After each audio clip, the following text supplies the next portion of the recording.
नमस्कार, आप देख रहे हैं डेली न्यूज। मैं हूं लाल चंद्र सिंह।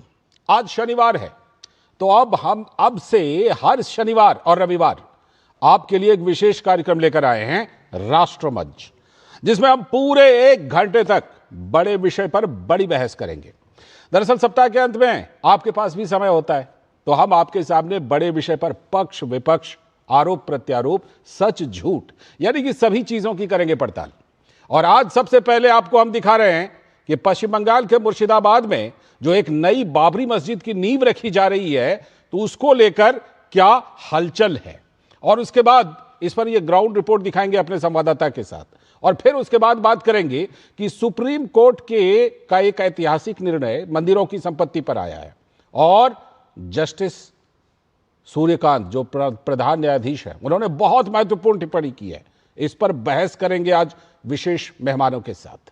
लेकिन शुरुआत करने जा रहे हैं कि मुर्शिदाबाद में जो एक नई बाबरी मस्जिद की नींव रखी जा रही है, उससे जुड़ी खबर से सबसे पहले शुरुआत कर लेते हैं। तो टीएमसी के निष्कासित नेता हुमायूं कबीर द्वारा मुर्शिदाबाद जिले के बेलडांगा में बाबरी मस्जिद के निर्माण को लेकर केंद्रीय मंत्री सुकांतो मजूमदार ने कहा है कि पश्चिम बंगाल में आज जो भी हो रहा है, वो दरअसल ममता बनर्जी की पिछले 15 सालों और तुष्टीकरण और सांप्रदायिक राजनीति का ही परिणाम है। सुकांतो मजूमदार ने कहा कि ममता बनर्जी ने हुमायूं कबीर को सिर्फ दिखावे के लिए पार्टी से निकाल दिया है। आज भी हुमायूं कबीर को ममता बनर्जी का पूरा समर्थन हासिल है। आज जो दिखाई दे रहा है सरफेस पे, ये लास्ट 15 सालों में ममता बनर्जी ने जो अपीजमेंट पॉलिटिक्स किया है, ममता बनर्जी ने जो सांप्रदायिक राजनीति की है, एक समुदाय को सामने रखते हुए उनके हितों की रक्षा करते हुए, उसका ही ये आप देख रहे हैं चेहरा। ममता बनर्जी के द्वारा ये हो रहा है और इसमें पूरा ममता बनर्जी का समर्थन है। अगर आप देखेंगे तो आज भी हुमायूं कबीर साहब ने स्टेटमेंट दिया है कि पुलिस से हमें पूरी सहायता मिल रही है, पूरी सहयोग मिल रहा है। अगर ममता बनर्जी नहीं चाहती सच में कि बाबरी मस्जिद बने, तो हुमायूं कबीर को अरेस्ट कर लेना चाहिए था। पैसिव अंडरस्टैंडिंग चल रही है और ममता बनर्जी का हाथ इसके पीछे है। तो बीजेपी जो है वो पैसिव अंडरस्टैंडिंग यानी पर्दे के पीछे की आपसी सहमति बता रही है। लेकिन पश्चिम बंगाल में राजनीतिक बगावत की जो अदावत है, ये कोई नई बात तो है नहीं। टीएमसी से निष्कासित नेता हुमायूं कबीर ने राज्य की मुख्यमंत्री ममता बनर्जी के खिलाफ फिलहाल ऐसा लग रहा है कि मोर्चा खोल रखा है। हुमायूं कबीर ने मुख्यमंत्री पर कई गंभीर आरोप भी लगाए और अपना राजनीतिक लक्ष्य भी स्पष्ट किया। उन्होंने दावा किया कि बाबरी मस्जिद के निर्माण का विचार मुस्लिम आबादी के आधार पर आया है और मुर्शिदाबाद में मस्जिद तो बनेगी, कोई भी शक्ति इसे रोक नहीं सकती, ये वो दावा कर रहे हैं। उन्होंने ये भी कहा कि यदि बाधा डाली गई तो हम अपने जीवन की कीमत पर भी इसका सामना करेंगे। अपने संबोधन में हुमायूं कबीर ने राज्य सरकार और मुख्यमंत्री ममता बनर्जी पर तीखे प्रहार किए। उन्होंने आरोप लगाया कि सरकारी स्वास्थ्य सेवाओं की हालत बहुत ही चिंताजनक है और सरकार उन्हें अपने धार्मिक परियोजना से रोक रही है। साथ ही उन्होंने कहा कि इसका जवाब बंगाल का मुस्लिम समाज आने वाले दिनों में देगा। कबीर ने विधानसभा में मुस्लिम प्रतिनिधित्व बढ़ाने की भी अपील की। उनके अनुसार राज्य की 294 सीटों में से 90 सीटों पर मुसलमान उम्मीदवारों को भेजा जाना चाहिए, जबकि बाकी सीटों पर राजनीतिक प्रतिस्पर्धा तृणमूल कांग्रेस और विपक्ष के बीच हो।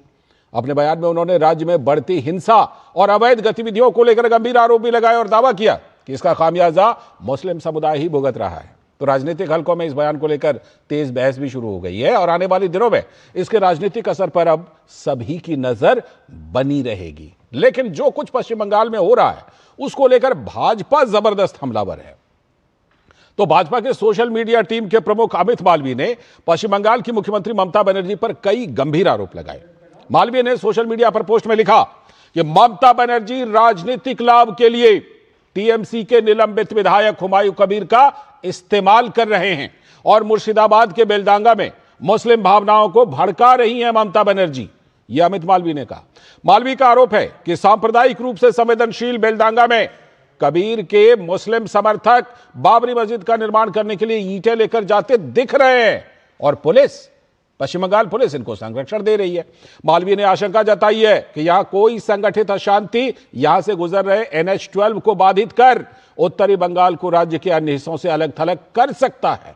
तो ऐसी स्थिति में राज्य में कानून व्यवस्था आवाजाही के लिए परेशानी पैदा करने के साथ राष्ट्रीय सुरक्षा के लिए भी खतरा पैदा कर सकती है।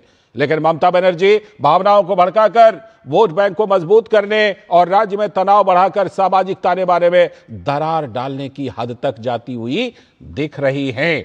तो बीजेपी ये आरोप लगा रही है और सवाल यही कि क्या फिर से एक नई बाबरी मस्जिद तामीर हो रही है,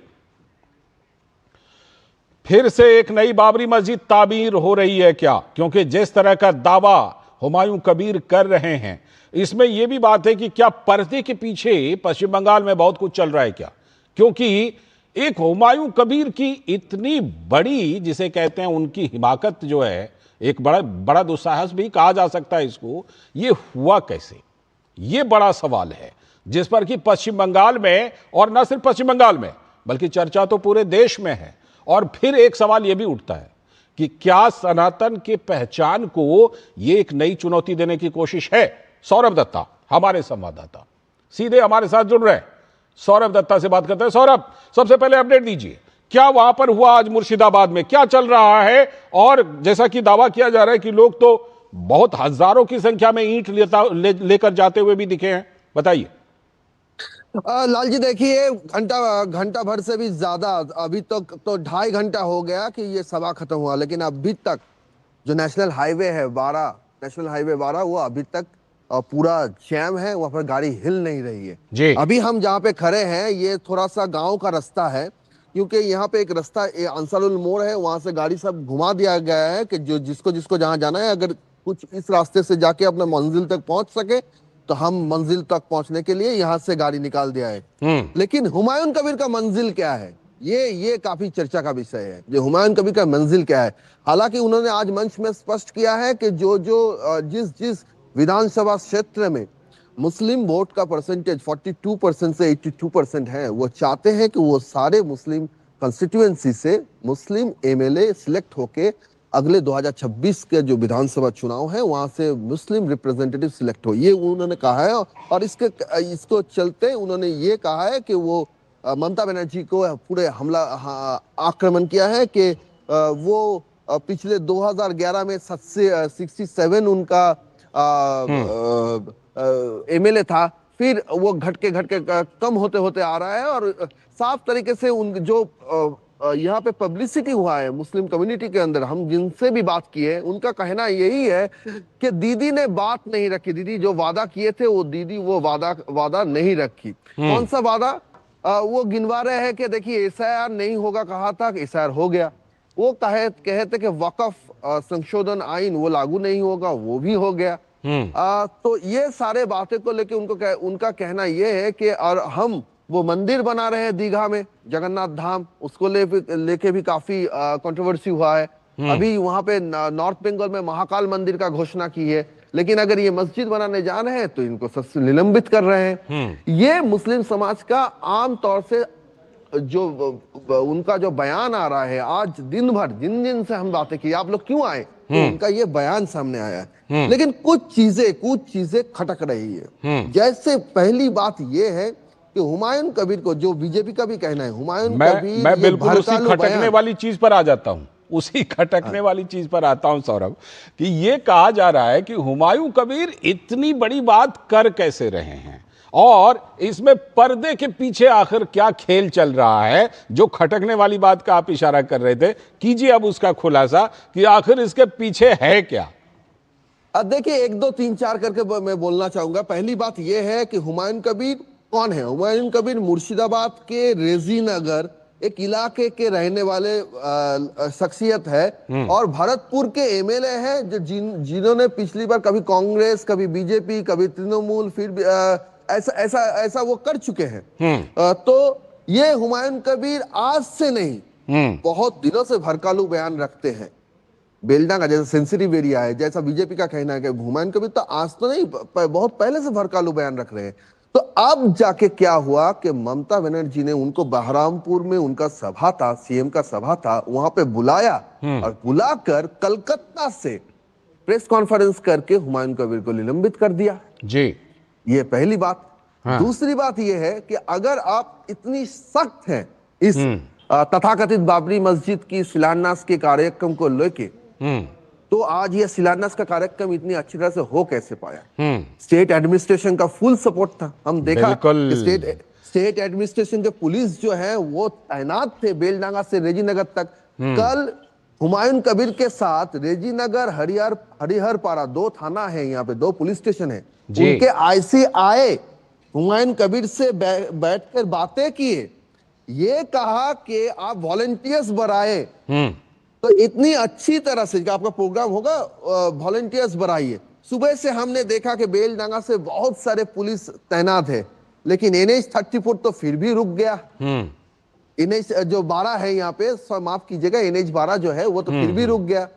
वो सुबह से पहले तो स्लो था और अभी तो मैंने अभी का हाल लेकिन सौरभ एक तरफ जो है हुमायूं कबीर को पार्टी से बाहर का रास्ता दिखाना, और दूसरी तरफ आप कह रहे हैं कि प्रशासन खुद नुस्खा बता रहा है कि आप जो है लोगों को ज्यादा से ज्यादा इकट्ठा कीजिए, हैं, तब जाकर के ये बात बनेगी। ये तो जबरदस्त, जो पश्चिम बंगाल में बोलते हैं ना खेला हो बे, तो ये क्या खेला वाली बात है क्या?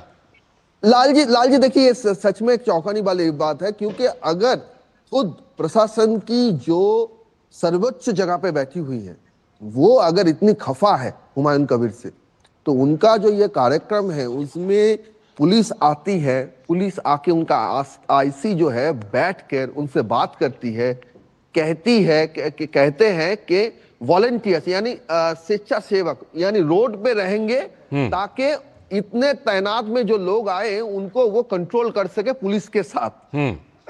मैंने प्रशासन और हुमायूं कबीर का जो, अभी तो हुमायूं कबीर तृणमूल में नहीं है, हमें तो ऐसा ही कहना पड़ेगा कि उनको तो निलंबित कर दिया है, अभी तक सस्पेंड बहिष्कार नहीं किया, लेकिन निलंबित तो किया है। तो हुमायूं कबीर के सपोर्टर्स पुलिस के साथ मिलजुल के काम करेंगे, लेकिन फिर भी NH 12 रोक नहीं पा रहा है। और एक बात है कि सारे जिला से, ये तो सिर्फ एक मुर्शिदाबाद और रेजीनगर से लोग नहीं आए थे, उत्तर दिनाजपुर, नदिया, आप हावड़ा, उत्तर 24 परगना, दक्षिण 24 परगना, सारे जिले, यानी आप मानो कि 10-12 जिला से, उससे भी ज्यादा जिले से लोग आए थे। तो इतने सारे ट्रकों, लॉरी, गाड़ी का इंतजाम कहां से आया हुआ? ये जो विजुअल्स हम दिखा रहे थे, ये सारे लोग यहाँ पे इकट्ठे हुए तो यहाँ से तो वहां से निकले। ये हम इसलिए कह रहे हैं, अगर एडमिनिस्ट्रेशन चाहती तो ये सब गाड़ी वहीं रोक, बिल्कुल यहाँ तक आती जानी चाहिए थी, यहाँ तक आती ही नहीं। ठीक है, शुक्रिया फिलहाल सौरभ, बहुत ही आपने बहुत कुछ खुलासा किया है कि किस तरह से प्रशासन ने उल्टा नुस्खा बताया। बहुत बहुत शुक्रिया आपका। अभी वक्त है एक ब्रेक का राष्ट्रमंच में, और जब लौटेंगे तब आज एक बड़ी बहस करने वाले हैं बड़े विषय पर। और वो बड़ा विषय कौन सा है कि जिस तरह की सुप्रीम कोर्ट ने मंदिरों की संपत्ति पर एक बहुत ही महत्वपूर्ण निर्णय दिया है, और प्रधान न्यायाधीश ने स्वयं बहुत ही महत्वपूर्ण टिप्पणी की है कि मंदिरों की संपत्ति देवताओं की संपत्ति है, भगवान की संपत्ति है। इस पर आज हम लोग बड़ी बहस करने वाले हैं एक ब्रेक के बाद।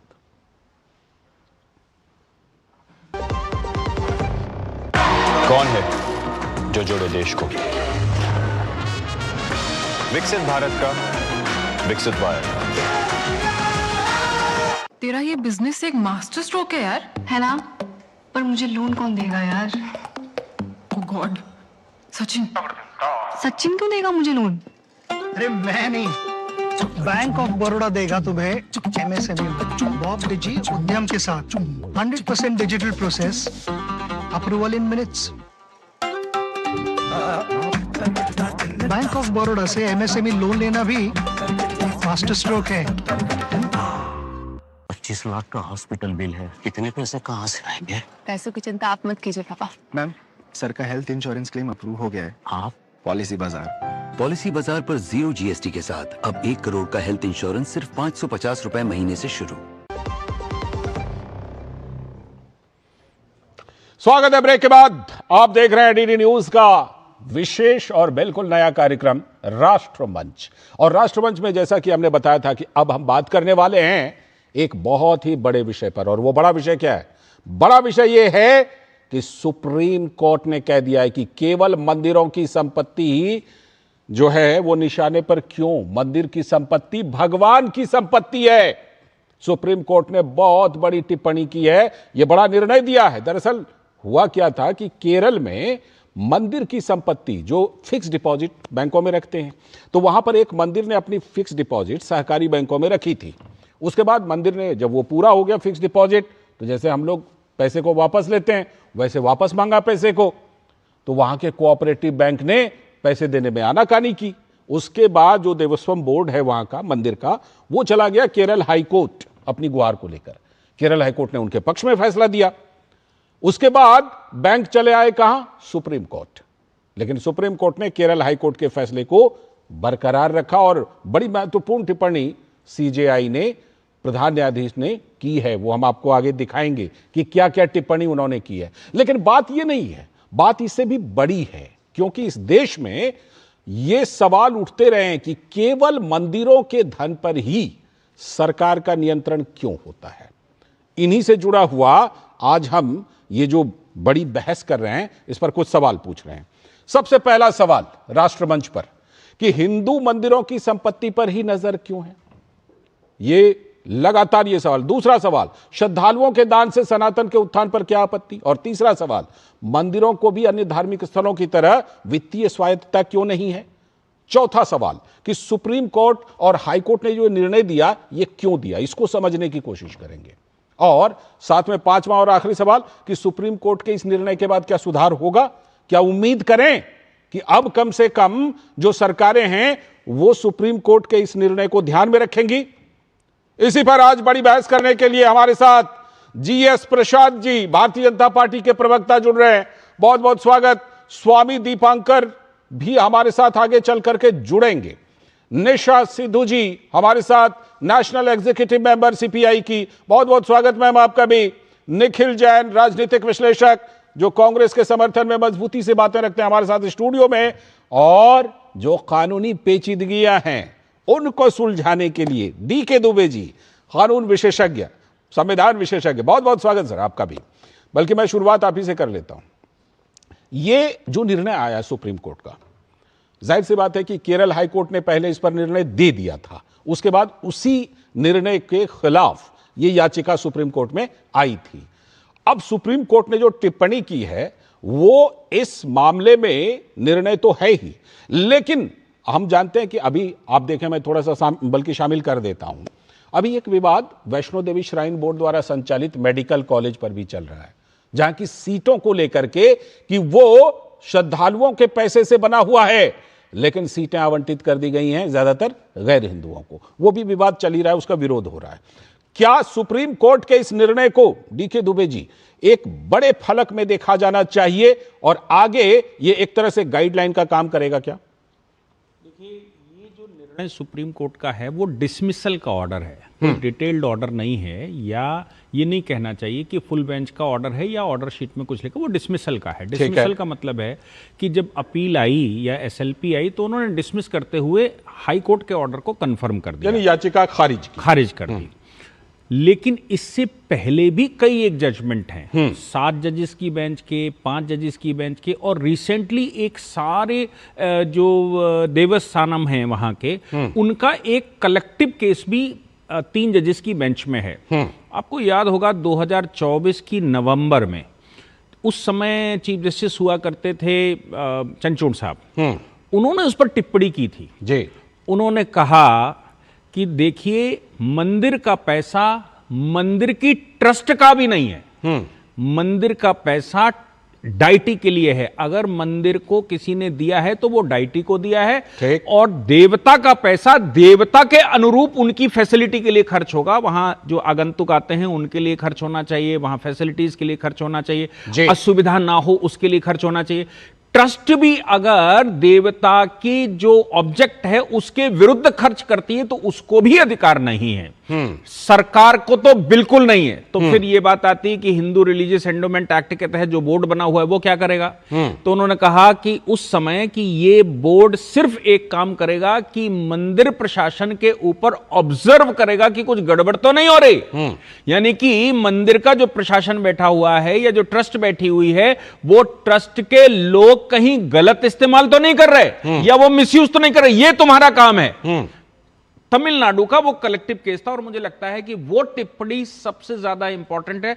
और अभी वो निर्णय हालांकि नहीं आया है क्योंकि उस समय नोटिस हो गए थे और वो 3 जजेस की बेंच में आने वाला है, लेकिन ये बात तय है कि सुप्रीम कोर्ट में और मद्रास हाई कोर्ट में, आप ये समझ लीजिए मद्रास हाई कोर्ट में हर रोज या दूसरे दिन एक केस लग रहा है तमिलनाडु के मंदिरों को लेकर, और यही विषय है, सारे यही विषय हैं कि कहीं उन्होंने कहा कि हम यहाँ धर्मशाला बना देंगे, तो कहीं कहते हैं हम यहाँ गेस्ट हाउस बना देंगे, तो कहीं कहते हैं हम वो बना देंगे, एक यहाँ मैरिज हॉल बना देंगे, कहीं शादी विवाह वाला भी एक टिप्पणी, वो भी टिप्पणी, कहीं वो कहते हैं कि हम यहाँ पर स्कूल बनाएंगे, तो कहीं कहते हैं। तो उस समय भी चीफ जस्टिस ने ये कहा था, देखिए अगर कोई पैसा स्कूल के लिए देना चाहता तो वो स्कूल के फंड में देता, अगर कोई पैसा किसी और चैरिटी के लिए देना चाहता तो वो चैरिटी के फंड हैं, सरकारों के अपने अकाउंट हैं, उनमें डालता। लेकिन यहां मंदिर में जो धन आया है वो सिर्फ डाइटी के नाम से आया है, सिर्फ देवता के नाम से आया, इसलिए देवता के प्रयोजन के लिए ही खर्च किया जा सकता है और कुछ नहीं हो सकता।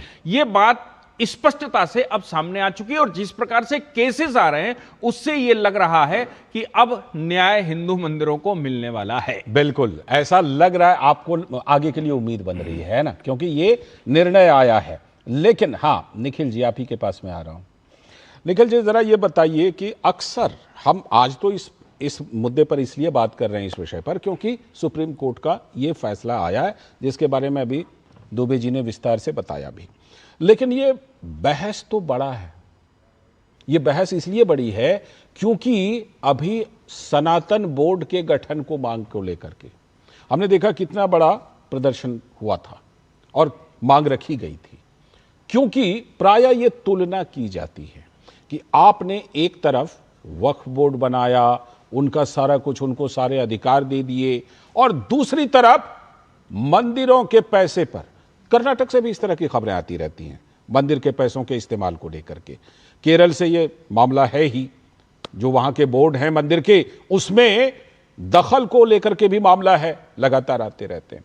क्या कहीं ना कहीं जो सही धर्मनिरपेक्षता होनी चाहिए थी इस देश के लिए, निखिल जैन जी, उसमें हमसे क्या शुरू से ही चूक हुई है क्या?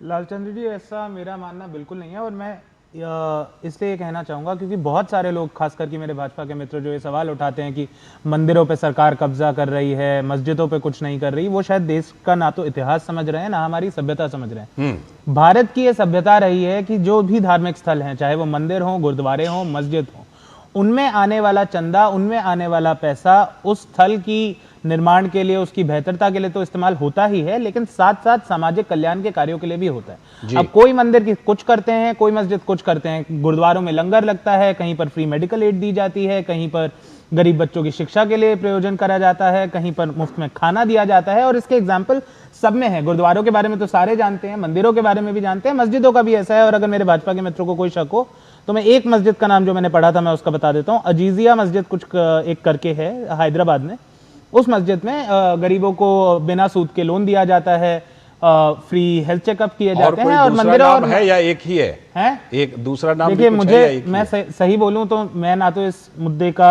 एक्सपर्ट हूं ना मैं विशेषज्ञ हूं, थोड़ा सा मैंने ऑनलाइन पढ़ा, उसके बेसिस पे बता रहा हूं। ये बचपन से हम सुनते आए हैं कि मस्जिदों, मंदिरों में और गुरुद्वारे में सामाजिक कल्याण के कार्य करे जाते हैं, और इन सारे कार्यों का संचालन कोई ना कोई मठ या ट्रस्ट करेगा। अब ज्यादातर जो मंदिर देश में है, या तो वो किसी उनका एक बड़े मंदिर का अपना अलग ट्रस्ट है जो किसी सरकार के अंडर आता है, या फिर कोई ट्रस्ट एक पर्सनल फैमिली के पास है, या पर्सनल रॉयल फैमिली के पास है, क्योंकि बहुत सारे देश में जो मंदिर बनाए गए वो राजा महाराजाओं ने बनाए। ट्रस्ट उसके बाद आजादी के बाद उनके ट्रस्ट बन गए। आज उन ट्रस्ट के ट्रस्टीज उन्हीं राजा महाराजाओं की जो फैमिलीज हैं वो संचालन करती हैं उनकी, किसी केस में सरकार करती है। वक्फ बोर्ड जो है वो भी एक सरकार का ही एक आर्म है। जो भी वक्फ बोर्ड है, हर एक स्टेट में एक अपना वक्फ बोर्ड है। वक्फ बोर्ड अगर मस्जिदों के संचालन कर रहे हैं तो इनडायरेक्टली तो सरकार ही संचालन कर रही है। अगर कोई टेंपल ट्रस्ट बोर्ड है जो सरकार के अधीन आता है तो इनडायरेक्टली सरकार ही कंट्रोल कर रही है। तो अगर सनातन बोर्ड बनाने की कोई अगर बात कर रहा है तो बनाइए, वक्फ बोर्ड जैसा ही होगा। बट मुझे एक चीज क्या लगती है, वक्फ के लिए हम दशकों से ये बात सुन रहे हैं, वक्फ में धांधली हद से ज्यादा हो रही है, और ये कोई भाजपा कांग्रेस का मुद्दा नहीं है। हर राज्य दर राज्य हम देखते हैं कि किस तरीके से वक्फ की प्रॉपर्टियों को गैर तरीके से बेच दिया जाता है, उनसे प्रॉफिट लेके वक्फ बोर्ड के मेंबर को दे दिया जाता है। मैं चाहूंगा कि मंदिरों के साथ ये ना। अब ऐसा लगता है कि वक्फ वाले मुद्दे पर अब समझदारी जो है देश में कम से कम जो है, जो जिसे कहते हैं ना वास्तविक स्थिति की समझदारी, वो अब शायद ज्यादा हो रही है। मैं आ रहा हूं, लौटता हूं। डीके दुबे जी कुछ जोड़ना चाह रहे थे, उसके बाद जीएस प्रशांत जी और निशा सिद्धू जी के पास। डीके दुबे जी आपको जोड़ना चाह रहे थे। मैं सिर्फ इतना ही कह रहा था, जिस मस्जिद की बात करी जा रही, गरीबों के लिए वो करते हैं, वो केवल मुसलमान गरीबों के लिए करते हैं या सबके लिए करते हैं? जैसे लंगर लगता है सबके लिए, वैसा करते हैं या वो उसके लिए करते हैं? और एक आध मस्जिद के इलस्ट्रेशन से वो समाप्त नहीं निखिल जी जानकारी। देखिए, सबके ये जितने भी प्रयोजन होते हैं ये सबके लिए होते हैं, इनमें कोई धर्म नहीं देखा जाता। ठीक है, Of course, अगर आप एक मस्जिद में जाएंगे या मंदिर में जाएंगे तो उसका एक सिस्टम होता है। गुरुद्वारा में शॉर्ट स्कर्ट नहीं पहन के जा सकते, आपको सर ढक के जाना होता है, वो चीजें होती हैं। ठीक, होना भी चाहिए, बिल्कुल सही। अब मैं सीधे चलता हूं जीएस प्रशांत जी के पास, उसके बाद निशा सिद्धू जी के पास।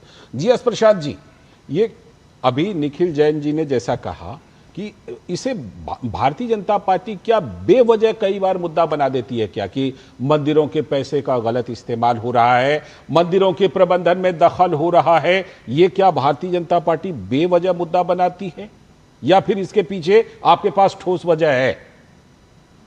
लालचंद्र जी, आप एक बात समझो, भारतीय जनता पार्टी जो है हिंदुओं को धार्मिक भावना जो है उसको जो भी धक्का करने का सोचता है उसके खिलाफ हम लड़ते हैं। कि जो भी ले लो आप, हम इधर तुष्टीकरण का राजनीति नहीं कर रहे। अब जो हिंदुओं का भावना है उसको कोई भी सम्मान नहीं देता है, हम उसको छीन नहीं सकते। क्योंकि अभी जो केरला में हुआ है, क्या हुआ है आपको पता है? जो एक प्राइवेट कोऑपरेटिव बैंक है, जो मंदिर ने उसका पैसा उधर लगाया, फिक्सेड डिपॉजिट मैच्योर होने के बाद जी कोऑपरेटिव बैंक कहता है मैं पैसा वापस नहीं देता हूं, मेरा बैंक क्लोज हो जाएगा, आपका पैसा हमारा पास रुक जाएगा, हम पैसा वापस नहीं देंगे। उसके ऊपर टेंपल को जाना पड़ा हाई कोर्ट, उसके बाद हाई कोर्ट टेंपल का फेवर में दे दिया। उसके बाद भी सोचो कोऑपरेटिव बैंक वाला का सोच क्या था कि हमारा बैंक बंद हो जाएगी, मंदिर का पैसा हमें छोड़ दो।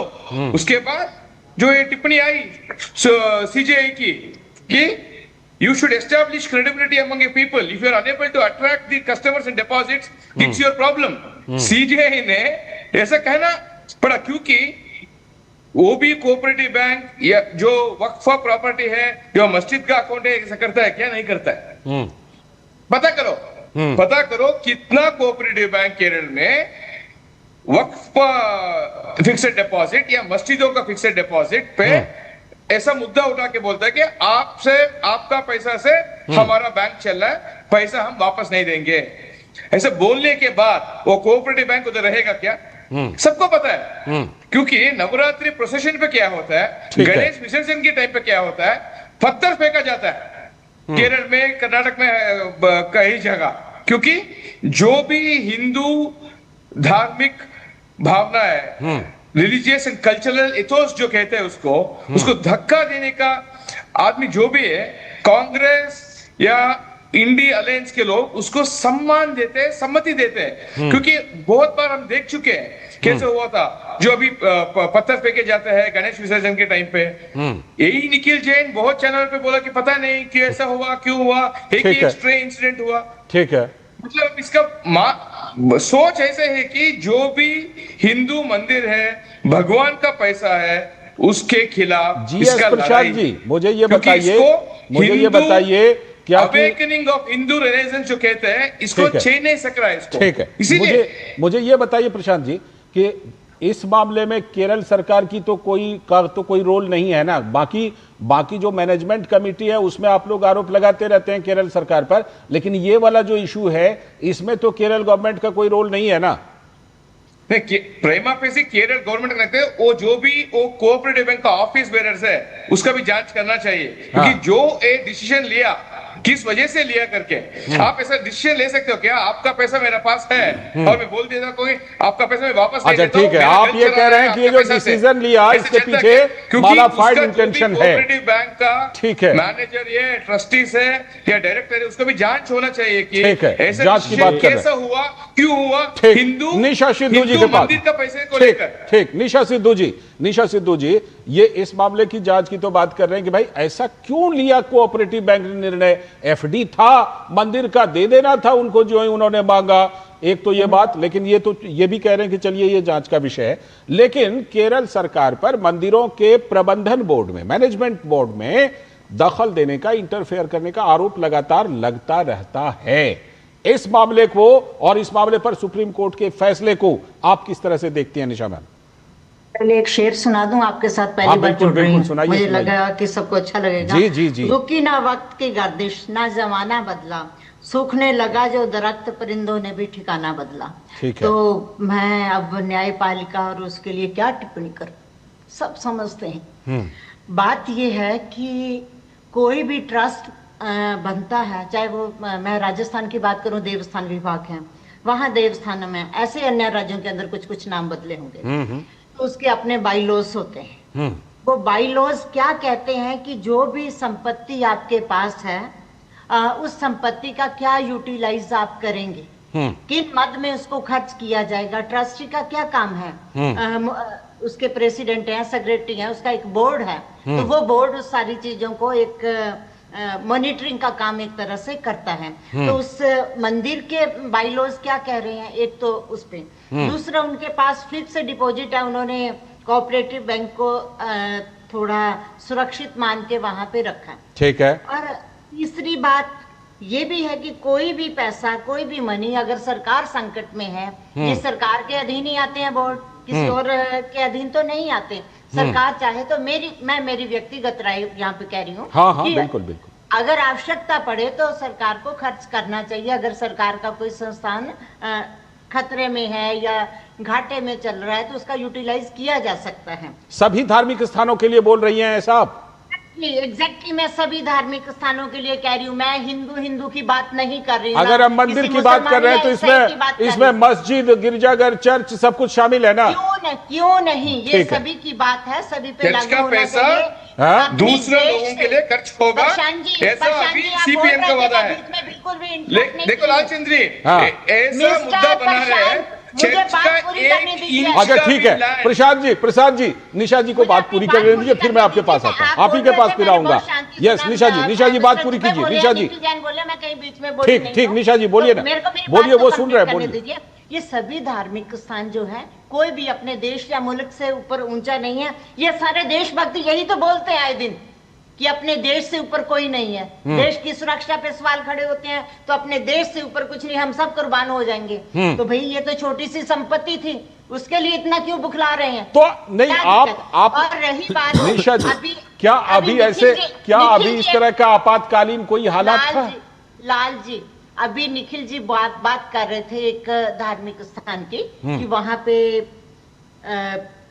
माइनॉरिटी के को लेके कि वो लोग इस तरह के कार्यक्रम चलाते हैं।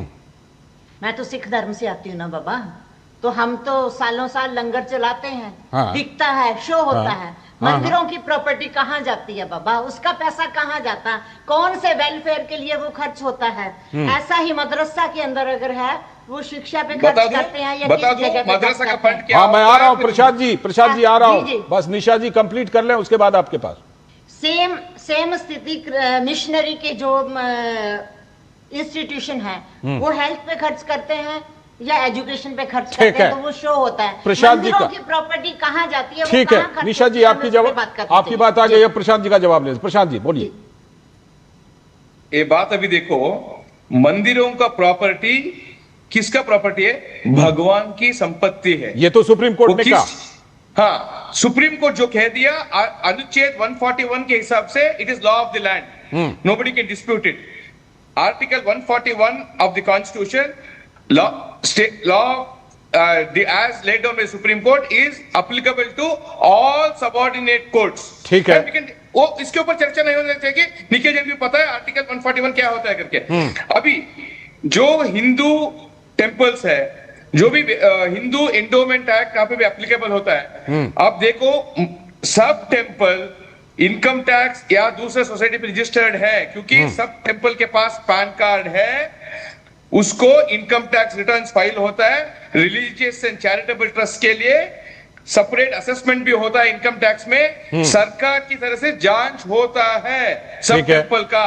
जो भी इस्कॉन टेम्पल लो या टीटीडी का टेम्पल लो या जो भी छोटा मोटा टेम्पल जो है जी, भारत में कई लाखों टेम्पल्स हो सकता है, सब टेम्पल के लिए ट्रस्ट तो रहेगा, रजिस्ट्रेशन है, लोकल रजिस्ट्रेशन भी रहेगा, जीसी का भी रसीट्स 1 नंबर से ज्यादा है, जो भी इनकम टैक्स ने मैंडेट किया है उससे ज्यादा हो गया तो उसका भी ऑडिट कराना पड़ेगा। तो इसीलिए बोल रहा हूं मंदिर का पैसा से टेररिज्म नहीं हो रहा है क्योंकि उधर सिर्फ धार्मिक काम के लिए यूटिलाइज हो रहा है। मस्जिदों में क्या हो रहा है, उधर मौलवी क्या बोल रहे हैं, सबको पता है किस चीज का ठीक है। लेकिन आप अभी ये कैसे कह सकते हैं कि मस्जिदों के पैसे का इस्तेमाल आतंकवाद के लिए हो रहा है? ये तो आप नहीं कह सकते ना।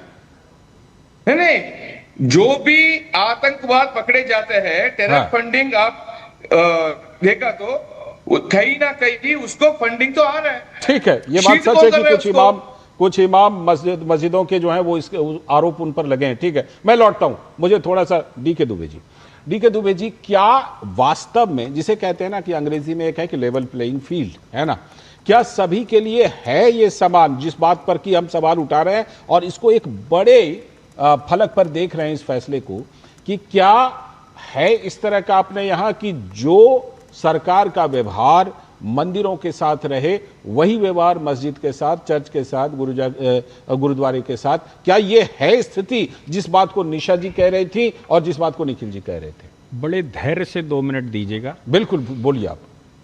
बिल्कुल इसका उल्टा है, लीगली उल्टा है, केवल बोलने में नहीं, लीगली उल्टा है। मैं आपको बताता हूं कैसे। ये जो भारत में चर्च हैं, 1927 का एक चर्च एक्ट है, ठीक है। उस एक्ट के अनुसार भारत सरकार है, उस समय अंग्रेज बैठा था तो वो अंग्रेज सरकार थी। सरकार होने के नाते वो जहां कहीं भी उन्होंने ऑफिस खोला वहां एक क्रिश्चियन कॉलेज खोला जी, उसके बगल में एक मिशनरी का उन्होंने अस्पताल खोला और वहां पर एक चर्च बनाया। किसने बनाया? सरकार ने बनाया। ठीक है, उस समय की सरकार अब बदल गई 47 में। सरकार बदलने के बाद वो सारी संपत्तियां भारत सरकार की हो गई।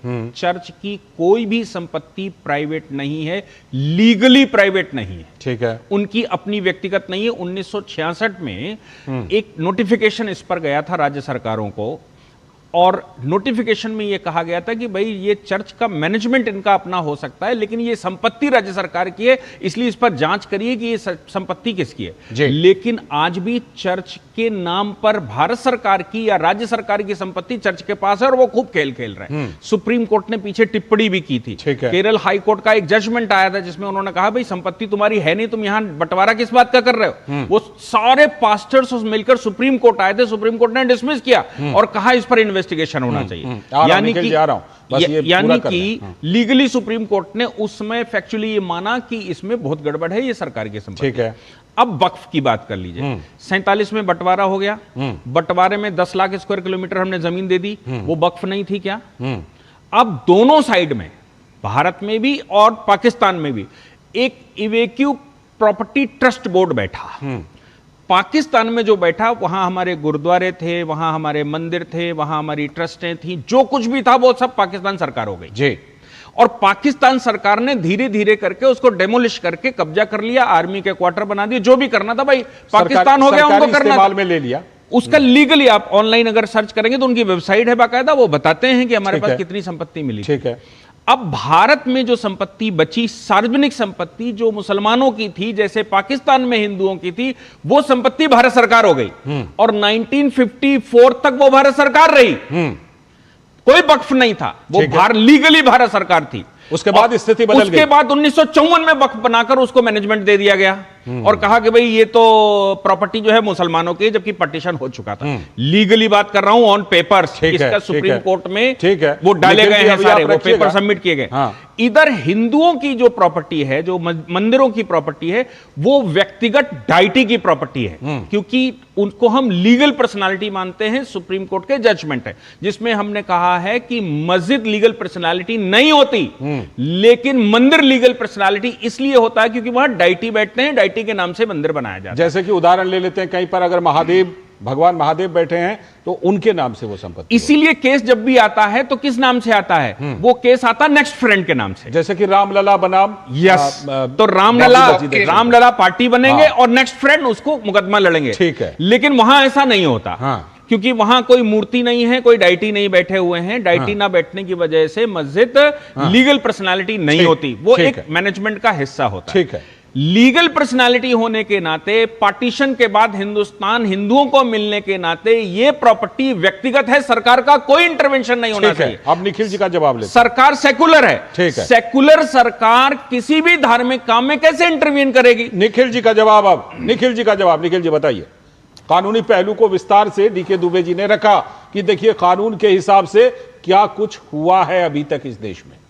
देखिए, अगर आपके कई दर्शकों को ना पता हो तो मैं भी बता दूं, मैं भी अधिवक्ता ही हूं। हाँ, मैं बता देता हूं। निखिल जी एक प्रसिद्ध अधिवक्ता हैं। और दूसरी बात, आमतौर पे लाल जी, मैं कभी भी किसी को पैनलिस्ट को ये नहीं कहना चाहता कि ये झूठ बोल रहे हैं, भ्रम फैला रहे हैं, बट मुझे और कुछ नहीं समझ आ रहा कि मैं इसके अलावा क्या बोलूं, तो आप रखिए। उन्होंने जो बातें कही हैं वो सिरे से गलत हैं और मैं एक एक करके उनका खंडन करता चला जाता हूं। वक्फ का पहला एक्ट 1945 में नहीं, 1921 में बना था, अंग्रेजों के जमाने में बन गया था। उसके बाद 45 में एक एक्ट चेंज हुआ, 95 में एक एक्ट चेंज हुआ। दूसरी बात, वक्फ बोर्ड के पास वो अमेंडमेंट से नए एक्ट की बात कर रहा हूँ। 45 में 55 में और 95 में नए एक्ट है। 55 आप कह रहे हैं ना, शायद इन्होंने 54 बोला तो था। हाँ, और उससे पहले भी था 1921 में भी एक हाँ, वो ब्रिटिश टाइम में था। हाँ, तो वक्फ के एक्ट केवल कांग्रेस सरकार ने नहीं बनाया। बिल्कुल बिल्कुल बिल्कुल। इनका कहना है कि 47 से 54 तक नहीं था।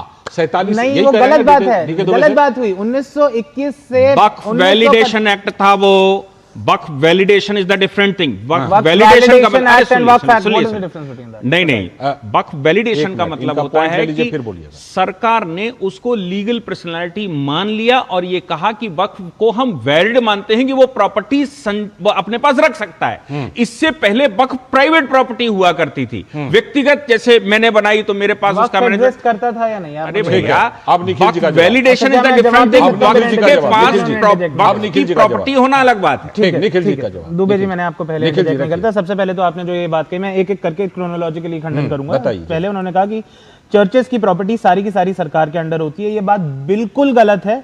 मेथोडिस्ट चर्च ऑफ इंडिया, मैं इसके नाम पर देता हूं, Baptist missionary society, Methodist church in India, London missionary society, Indian evangelical mission, बहुत सारे ऐसे संस्थान हैं, काउंसिल हैं, बोर्ड हैं जो चर्च की संपत्तियां ओन करते हैं। सारे चर्च भारत सरकार के नहीं है। मुझे नहीं पता एक भी चर्च भारत सरकार का है या नहीं, कुछ हो सकते हैं मे बी, बट चर्चेस की सोसाइटीज अलग होती हैं। इसी तरीके से जो मंदिर हैं, कुछ मंदिर जैसे कि मैंने पहले कहा प्राइवेट फैमिलीज के पास है, कुछ रॉयल फैमिलीज के पास है, कुछ बोर्ड्स के पास है। निखिल जी, थोड़ा सा इंटरवीन कर रहा हूं। मुझे लगता है कि कहीं ना कहीं जो दुबे जी ने बात कही है उसमें और आप जो उसका एक्सप्लेनेशन कर रहे हैं उसमें मुझे एक गैप दिखाई पड़ रहा है। बताइए। मैंने दुबे जी की बात को जो सुना, इन्होंने कहा कि उस समय जब चर्च थे तो ब्रिटिश सरकार की संपत्ति थी। बिल्कुल ठीक है, पर ये गलत है बात। ब्रिटिश सरकार की संपत्ति तब भी नहीं थे। ब्रिटिश सरकार ने उसको अपनी संपत्ति पर शुरू किया था। नहीं, ये बात भी बिल्कुल गलत है। इसीलिए तो मैं कह रहा हूं कि मैं पसंद नहीं करता किसी को पैनलिस्ट को हवाला दे रहे हैं। Indian churches act 1927 churches act doesn't mean that the government is making भैया, उसमें लिखा है कि सरकार प्रॉपर्टी लेती है और चर्च ऑफ इंग्लैंड का आधिपत्य खत्म होता है। This is entirely wrong. Church of England अलग चीज है, प्रोटेस्टेंट चर्च अलग चीज है, कैथोलिक चर्च अलग चीज है। वो पता नहीं कितना मिक्स कर रहे हैं, मुझे समझ भी नहीं आ रहा मैं इस चीज का खंडन कैसे करूं। लेकिन ये तो फैक्चुअल बातें हैं। पपीते में से नींबू निकलता है, ऐसी बात है। अभी 2 साल पहले ड्यूटी वाली बात है। प्रशांत जी, जरा निखिल जी का पूरी बात। थैंक यू लाल। दूसरी बात है कि ये कहा गया कि जब भी एक टेंपल का केस कोर्ट में फाइल होता है तो हमेशा नेक्स्ट फ्रंट पे होता है। ये बात भी गलत है। इनफैक्ट इसी केस में सुप्रीम कोर्ट में जो केस करा वो टेंपल के ट्रस्ट ने करा। इवन राम लला का जो केस लड़ा गया वो लला के नाम में लड़ा गया, लेकिन जब सुप्रीम कोर्ट ने अनुच्छेद 142 में अपनी पावर यूज करी, प्रशांत जी 141 नहीं 142 है, 142 में अपनी पावर यूज करी, तो सुप्रीम कोर्ट ने भी एक ट्रस्ट का गठन करा। और आज भी राम मंदिर, रामलला खुद थोड़ा ही चलाने आएंगे धरती पे, हम लोग ही चलाएंगे उनके लिए। रामलला की तो हम पूजा करते हैं। तो ट्रस्ट आज भी, राम मंदिर एक ट्रस्ट से चल रहा है, मस्जिदें वक्फ बोर्ड से चलती हैं, जितने और मंदिर हैं वो भी ट्रस्ट और सोसाइटी से चलते हैं, जितने चर्च हैं वो भी ट्रस्ट सोसाइटी से चलते हैं, जैन मंदिर भी, गुरुद्वारे भी, गुरुद्वारों के लिए गुरुद्वारा प्रबंधक कमेटी होती है, उसके अंडर आते हैं, उसके भी चुनाव होते हैं, वो भी सरकार का ही एक काम है। जितने भी धार्मिक स्थल हैं किसी भी धर्म के इस देश में, उनमें से कुछ प्राइवेटली ओन्ड होते हैं, कुछ एक बोर्ड के द्वारा ओन्ड होते हैं, कुछ एक बोर्ड के द्वारा ओन्ड होते हैं, जो सरकार के अधीन आता है। निखिल जी, एक पॉइंट पर आपका और जवाब आना बाकी है, वो भी दे दीजिए। वो ये कि इन्होंने कहा कि विभाजन के बाद, ठीक है, पाकिस्तान में जो संपत्ति थी उसका क्या हुआ, ये भी गलत, और हिंदुस्तान में यानी भारत में जो संपत्ति थी उसका क्या हुआ, ये बात भी एकदम गलत है। जो इन्होंने कहा कि आजादी के बाद जितनी भी मुसलमानों की प्रॉपर्टी थी उसे उठा के वक्फ बोर्ड में डाल दिया गया, ये बात बिल्कुल गलत है। और इसका एक प्रोमिनेंट एग्जांपल सुर्खियों में आपके कई दर्शकों ने पढ़ा होगा, भोपाल का एक राजमहल है। भोपाल के जो नवाब होते थे वो कहीं ना कहीं उनके रिश्तेदार हैं सैफ अली खान की जो रॉयल फैमिली है, पटौदी। नहीं, उसमें उसका केस चल रहा है वैक्यूम प्रॉपर्टी का, वो सरकार को वक्फ बोर्ड को नहीं चला गया, वो जानते हैं। उसमें टेक्निकल बात है कि उसमें उसकी संपत्ति क्यों नहीं जा पाई, वो हम जानते हैं। नहीं, मैं उस एस्पेक्ट पे नहीं, मैं उस केस के प्रॉपर्टी की बात कर रहे हैं, एनएमई प्रॉपर्टी की बात कर रहे हैं, मैं सिर्फ इस बात पे टेक्निकल है। हाँ, बिल्कुल बिल्कुल, मैं इसमें नहीं हूँ कि सैफ अली खान को मिलनी चाहिए या नहीं, मैं इसमें हूँ वो प्रॉपर्टी वक्फ में नहीं डाल दी गई। ये बात बिल्कुल गलत है कि आजादी के बाद सारी मुसलमानों की प्रॉपर्टियां वक्फ में डाल दी। वक्फ में केवल वो प्रॉपर्टी है जिनके लिए ओरल या रिटन वक्फ एग्जिस्ट करता है। मैं लौटता हूँ, और वक्फ केवल मुसलमान ही करते हैं। बोल लीजिए, फिर ब्रेक लेते हैं। सिखों ने भी वक्फ करे। देखिए, पब्लिक मुस्लिम प्रॉपर्टी और प्राइवेट मुस्लिम प्रॉपर्टी, ये दो अलग अलग बातें हैं। अब भोपाल वाला मामला प्राइवेट प्रॉपर्टी का है, हम सार्वजनिक संपत्ति की बात कर रहे हैं। जो सार्वजनिक मस्जिदें बनी हुई हैं, गुरुद्वारे बने हुए थे, जो इमाम बाड़े बने हुए थे, या फिर ईदगाह बने हुए थे, वो सारी संपत्ति भारत सरकार हो गई ना विभाजन के बाद, जैसे पाकिस्तान में हो गई। व्यक्तिगत संपत्ति तो हमने ली नहीं। यहाँ पर मुसलमानों की जो व्यक्तिगत संपत्ति थी वो उनके पास थी, इवेक्यू प्रॉपर्टी हमने घोषित किया तो कॉम्पनसेट किया, लेकिन जो पब्लिक प्रॉपर्टी है वो प्रॉपर्टी तो सरकार की हो गई। बिल्कुल, मैं लौटता हूं, आप लोगों का भी जवाब लूंगा। लौटता हूं एक छोटे से ब्रेक के बाद फिर ये तो कानूनी पहलू को हमने विस्तार से समझा, जरा कुछ पॉलिटिकल भी समझेंगे। एक छोटा सा ब्रेक लेते हैं, उसके बाद लौटते हैं राष्ट्रमंच में।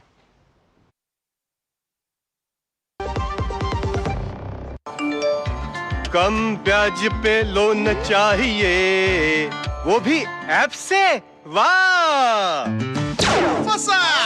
अनजान ऐप से बचें। आरबीआई कहता है जानकार बनिए, सतर्क रहिए। LIC युवा प्रोफेशनल्स के लिए लाए हैं नवजीवन श्री। करें नियमित प्रीमियम का भुगतान, जीवन बीमा का आनंद लें, प्राप्त करें प्रीमियम के प्रतिशत पर गारंटीकृत एडिशंस, अपने वित्तीय लक्ष्यों के अनुरूप मैच्योरिटी पर गारंटीकृत धनराशि पाएं। मौजूदा पॉलिसी धारकों के लिए आकर्षक अतिरिक्त लाभ आज ही खरीदें। स्वागत है ब्रेक के बाद। आप देख रहे हैं राष्ट्रमंच, बड़ा विषय, बड़ी बहस, हमारा नया प्रोग्राम, और इसमें हम बात कर रहे हैं आज कि मंदिरों के चढ़ावे पर जो सुप्रीम निर्णय आया है उसमें क्या संदेश है। मैं जीएस प्रशांत जी का रुख करता हूं, हमारे सारे मेहमान जुड़े हुए हैं। जीएस प्रशांत जी, एक सवाल जो अभी हमने राष्ट्रमंच पर पूछा है वो ये कि क्या जो सुप्रीम कोर्ट का ये निर्णय है ये आगे के लिए कुछ दिशा दिखाता है क्या? क्योंकि आप लोग इस तरह के मुद्दे को उठाते रहते हैं, तो क्या आपकी सरकार भी है, कई राज्यों में है, केंद्र में है, क्या सुप्रीम कोर्ट के इस निर्णय के आलोक में, इस निर्णय को देखते हुए आगे चल करके इस बारे में, इस डायरेक्शन में कुछ बड़ा फैसला, कुछ बड़ा बदलाव कर सकते हैं क्या? जी लालजी, पहला देखो, जो भी दुबे जी ने बताया उसका भी टेक्निकल एक्सप्लेनेशन मैं देता हूं। जो भी प्राण प्रतिष्ठा होता है भगवान का, आइडल का, उसके बाद it will become artificial juridical person. ये भी मैं नहीं कह रहा हूं, सुप्रीम कोर्ट ने योगेंद्र नाथ नस्कर 1969 में सुप्रीम कोर्ट ने, जो justice Ramaswamy, justice JC Shah and justice AN Grover ने डिसीजन दिया था 1969 में, क्योंकि जो भी डेटी है वो भगवान की संपत्ति होता है जी। जब उसका प्राण प्रतिष्ठा होने के बाद पब्लिक वर्शिप के लिए जो भगवान का मूर्ति इंस्टॉल किया जाता है, उसके बाद वो आर्टिफिशियल जुरिडिकल पर्सन करके होता है। उसके ऊपर सेपरेट जो भी लीगल मामला होता है, इनकम टैक्स का केस हो या सेल्स टैक्स का जो भी केस हो, उस आर्टिफिशियल जुरिडिकल पर्सन के हिसाब से होता है। मतलब जो हिंदुओं का धार्मिक रिचुअल्स है, प्राण प्रतिष्ठा है, उसको बहुत महत्वपूर्ण दिया गया सुप्रीम कोर्ट जजमेंट में भी। बिल्कुल ऐसा कोई मस्जिद का या चर्च का नहीं है। अब आगे बताइए, टेम्पल का प्राण आगे बताइए कि क्या कोई बड़ा बदलाव करेंगे, एनी बिग चेंज फॉलो कर रहा है। आप बताइए आगे कुछ बड़ा बदलाव करेंगे सुप्रीम कोर्ट के इस निर्णय के बाद? सुप्रीम कोर्ट का निर्णय सबको मानना पड़ेगा। ये निर्णय के बाद जो भी फैसला लेना है वो चर्चा होगी। सुप्रीम कोर्ट का जो निर्णय है प्रशांत जी, सुप्रीम कोर्ट का जो निर्णय है वो तो कोऑपरेटिव बैंक ने भारतीय जनता पार्टी वही डिसीजन लेगी। सबका जनहित में जो भी डिसीजन लेना पड़ेगा वो डिसीजन भारतीय जनता पार्टी लेगी। ठीक। मैं सीधे निशा सिद्धू जी के पास चलता हूं। निशा सिद्धू जी, आपने कहा कि देखिए आपका ये विचार है कि देखिए सबका इस्तेमाल होना चाहिए, लेकिन मैं आपसे कहता हूं अभी फिलहाल जो सुप्रीम कोर्ट ने कोऑपरेटिव बैंक वाले पे अपना फैसला दिया है, क्या इस तरह की कोई इमरजेंसी सिचुएशन थी? क्या ऐसा कुछ था कि देश पर या समाज पर कोई आफत आ गई थी और मंदिर के उस पैसे का इस्तेमाल होना चाहिए था? या फिर बैंक जो है वो अपने आर्थिक कमजोरी को दूर करने के लिए मंदिर का पैसा चाहते हैं? क्या इतना आसान तो इस्तेमाल नहीं बनाया जाना चाहिए? और ये भी आप कम से कम जरूर मानेंगे कि हां, कभी बहुत ज्यादा आपात स्थिति हो तो चाहे मंदिर हो, मस्जिद हो, गुरुद्वारे हो, चर्च हो, किन्हीं के पास भी अगर धन है तो उसका इस्तेमाल जरूर सरकार कर सकती है, उनको कन्विंस करके। मुझे लगता है आप यही कहना चाह रही थी। लाल भी मेरी आधी ही बात सुनी थी, आधी ये भी थी। अच्छा ठीक है, पूरी कीजिए। मैं या आप या कोई भी व्यक्ति अपना कुछ डिपॉजिट कराता है, फिक्स डिपॉजिट कराता है, तो पहला हक उसका खुद का बनता है, क्योंकि वो इमरजेंसी के लिए ही उसमें डिपॉजिट करवाता है या अपने पैसे को सुरक्षित करने के लिए करता है, तो पहला अधिकार उसका बनता है। मैं इससे बिल्कुल डिनाई नहीं कर रही हूँ, लेकिन यहाँ वो बैंक क्राइसिस में है, करप्ट हो गया है, उसके पास कुछ है नहीं, वो दूसरी स्थिति होती है। तीसरी बात, मेरे छोटे भाई प्रशांत ने जब कहा टेररिस्टों के लिए फंडिंग, तो भाई साहब जरा सोच समझ के बोलिएगा। तो फिर तो हम देश की सुरक्षा पे, फिर मैं कर्नल पुरोहित की बात पे आ जाऊं या प्रज्ञा ठाकुर की बात पे आ जाऊं या इंद्रेश की बात पे आ जाऊं, जो राजस्थान के ख्वाजा की दरगाह के अंदर उसमें संलिप्त पाए गए थे। तो ऐसे किसी भी व्यक्ति विशेष, तो उसमें फिर ये भी आइएगा कि उसमें कोर्ट ने क्या कहा फाइनली, फिर इसकी भी चर्चा करनी पड़ेगी। निशा जी, व्यक्ति कहीं पे भी हो अजमल कसाब को बिरयानी कौन खिलाया था? अजमल कसाब को हिंदू टेररिस्ट करके जिसका प्लान था वो हिंदू सैफरन टेरर करके कॉइन करने का, क्योंकि एक पुलिस कांस्टेबल ने पकड़ा उसको, उसके बाद ये प्लॉट बाहर आया।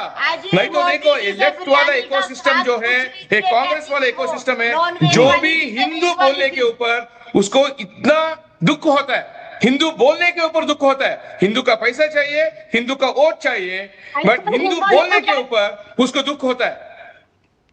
एग्जाम्पल भी देते हैं, कसाब का बोलो, कसाब को बिरयानी खिलाने का सोच किसका था? हिंदू का तमाशा नहीं बना रहे हैं हम जिस जगह से उठ के आते हैं, एक छोटे से गांव से आती हूँ, वहां कोई हिंदू मुस्लिम किसी की बात नहीं होती है, लोग बहुत भाईचारे और प्रेम से रहते हैं। ये तो आप लोगों ने फंडा बना रखा है इसका। क्या फंडा बन रखा है? गणेश विसर्जन के ऊपर जो पत्थर फेंकता है उसको भाईचारा कहता है क्या? नवरात्रि का प्रोसेशन जो होता है उसके ऊपर पत्थरबाजी करना जाता है, उसको भाईचारा कहता है क्या? बोलो, एक भी मुसलमान के जो भी फेस्टिवल होता है उसके ऊपर कोई लौटता हूं अभी निखिल जी कुछ कहना चाह रहे हैं। हिंदू आ रहा हूं विसर्जन, भगवान गणेश मूर्ति के विसर्जन के टाइम पे पत्थरबाजी, ठीक है, ईद के टाइम पे पत्थरबाजी हुआ क्या? जीएस प्रशांत जी, निशा जी शांत हो जाइए, थोड़ा शांत हो जाइए। अभी निखिल जी कुछ कह रहे हैं, फिर डीके दुबे जी। निखिल जी, नहीं समझ आ रहा कि जब हम बात मंदिर की, मस्जिद की, गुरुद्वारे की, चर्च की कर रहे हैं, तो उसमें हमारे भाजपा के मित्र आतंकवाद को क्यों घुसा रहे हैं? क्या कोई कहीं पर लिखा है कि सारी मस्जिदों में आतंकवादियों की ट्रेनिंग हो रही है, उनकी फंडिंग हो रही है? बिल्कुल नहीं लिखा। लेकिन सरकार की रूलिंग पार्टी के प्रवक्ता, इतने बड़े प्रवक्ता हैं, वो वो इतने गैर जिम्मेदाराना बयान क्यों दे रहे हैं। मैं जानता हूं प्रशांत जी शायद पर्सनली ये बात कभी नहीं बोलेंगे, पर पार्टी की एक लाइन है, लेनी पड़ेगी। जब भी मस्जिद का बात आएगा तो आतंकवाद का नाम लेना पड़ेगा, हिंदुओं की बात आएगी तो हमेशा खतरे में बोलना पड़ेगा। मुझे तो नहीं नजर आता हिंदू खतरे में, मुझे तो नहीं नजर आता मस्जिदों में आतंकवाद। और एक छोटी सी एक लीगल पॉइंट पे मैं बस एक क्लैरिटी देके खत्म करना चाहूंगा अपनी बात। एक चीज शायद प्रशांत नहीं समझ रहे, प्रेसिडेंशियरी वैल्यू होती है किसी जजमेंट की, किसी जजमेंट की नहीं होती। एक चीज रेशो होती है, एक ऑर्बिटर डिक्टा होती है। मैं आपके दर्शकों से माफी चाहूंगा, मुझे इनकी हिंदी टर्म्स नहीं आती हैं, because high court supreme court की प्रैक्टिस इज इन इंग्लिश।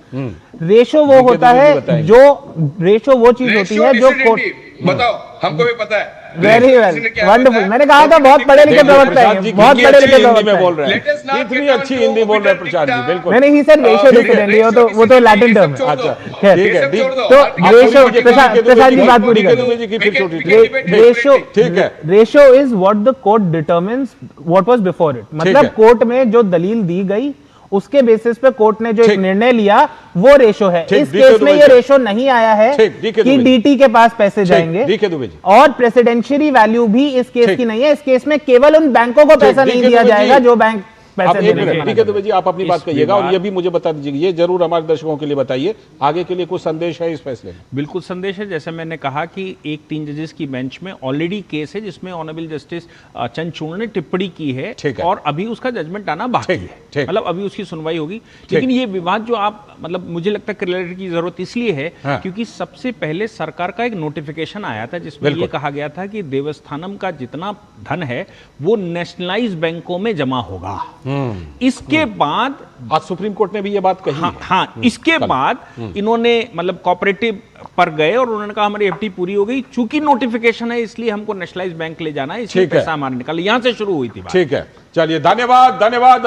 ये हम ये समझते हैं कि ये जो चर्चा हमने की, बड़ी बहस, इस बड़ी बहस से निश्चित रूप से हम जरूर, मुझे लगता है कि कम से कम इस निष्कर्ष पर पहुंचे हैं कि सबके लिए एक जिसे कहते हैं ना बराबर होना चाहिए, और सुप्रीम कोर्ट ने जो निर्णय दिया है उससे आगे के लिए हमें बहुत कुछ देखने को मिल सकता है। आगे हम कुछ ऐसी व्यवस्था कर सकते हैं जिसमें ऐसे सवाल फिर ना उठे, सबको लगे कि यह देश सभी का है और सभी के लिए है, और श्रद्धालुओं के दान जो हैं वो उनके काम ही आए। ये बात बिल्कुल सबसे बड़ी बात है। धन्यवाद, बहुत बहुत धन्यवाद आप सभी का जुड़ने के लिए इस राष्ट्र मंच पर, जिसमें हम बड़े विषय पर बड़ी बहस करते हैं। कल फिर इसी समय हम आपके लिए यह कार्यक्रम, विशेष कार्यक्रम लेकर आएंगे, और हर एक सप्ताह के अंत में शनिवार और रविवार को यह कार्यक्रम लेकर आते रहेंगे ताकि बड़े विषय पर हो सके बड़ी बहस। आज के इस स्पेशल प्रोग्राम में इतना ही। हमारी पूरी टीम को दीजिए अनुमति। नमस्कार।